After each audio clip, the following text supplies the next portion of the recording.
മഹാനടൻ മോഹൻലാലിന് ഭാരതത്തിന്റെ പരമോന്നത ബഹുമതികളിലൊന്നായ ദാദേ സാഹിബ് ഫാൽക്കെ അവാർഡ് ലഭിച്ചതിന്റെ സന്തോഷത്തിലാണ് ജന്മനാടായ ഇലന്തൂർ ഗ്രാമം. പറഞ്ഞറിയിക്കാനാകാത്ത സന്തോഷം. മധുര പലഹാരങ്ങൾ നൽകിയും പായസം വിതരണം നടത്തിയുമാണ് പ്രദേശവാസികളും കുടുംബ വീടായ പുന്നക്കൽ തറവാടും പങ്കിടുന്നത്. പത്തനംതിട്ട ഇലന്തൂരിലെ പുന്നക്കൽ തറവാട്ടിൽ ഇപ്പോഴുള്ളത് മോഹൻലാലിന്റെ വലിയമ്മാവന്റെ മകളായ ശ്രീലേഖ, ഭർത്താവ് അഡ്വക്കേറ്റ് രവീന്ദ്രനാഥ് എന്നിവരാണ്.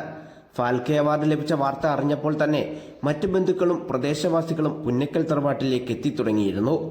ശ്രീലേഖ ലാലുചേട്ടൻ എന്ന് വിളിക്കുന്ന മോഹൻലാലിന് ആശംസ അറിയിച്ച് മെസ്സേജ് അയക്കുകയും അദ്ദേഹത്തിന്റെ മാതാവുമായി ഫോണിൽ സംസാരിക്കുകയും ചെയ്തു. അല്പസമയത്തിനകം ഏറെ തിരക്കുകൾക്കിടയിലും മോഹൻലാൽ ശ്രീലേഖയുടെ മെസ്സേജ് കാണുകയും മറുപടി നൽകുകയും ചെയ്തു.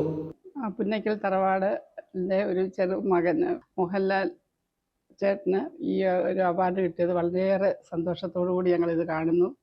മോഹൻലാലിന്റെ നേട്ടത്തിൽ കുടുംബാംഗം എന്ന നിലയിൽ ഏറെ അഭിമാനവും സന്തോഷവും ഉണ്ടെന്ന് അഡ്വക്കേറ്റ് രവീന്ദ്രനാഥ് പറഞ്ഞു.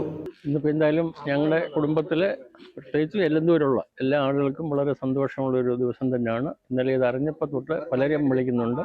മോഹൻലാലിന്റെ നേട്ടം ഇലന്തൂർ ഗ്രാമത്തിന്റെ കൂടി നേട്ടമാണെന്ന് മുൻ ഇലന്തൂർ ഗ്രാമപഞ്ചായത്ത് പ്രസിഡന്റും നിലവിലെ ഗ്രാമപഞ്ചായത്ത് അംഗവുമായ KP മുകുന്ദൻ. ഞങ്ങളുടെ എല്ലാം പ്രിയങ്കരനായ ഈ നാടിന്റെ അഭിമാനമായ മോഹൻലാലിന് ഈ ഇന്ത്യയിലെ ഏറ്റവും വലിയ പുരസ്കാരം കിട്ടിയെന്ന് പറയുന്നത് ഈ നാടിനും ഇലന്തൂർ എന്ന പ്രദേശത്തിനും ഒരു അംഗീകാരമായിട്ട് തന്നെയാണ് ഞങ്ങൾ കരുതുന്നത്. പുന്നക്കൽ തറവാട്ടിലേക്ക് വരുന്നവർക്കെല്ലാം മിഠായിയും പായസവും നൽകിയാണ് ശ്രീലേഖയും ഭർത്താവ് അഡ്വക്കേറ്റ് രവീന്ദ്രനാഥും സന്തോഷം പങ്കിട്ടത്.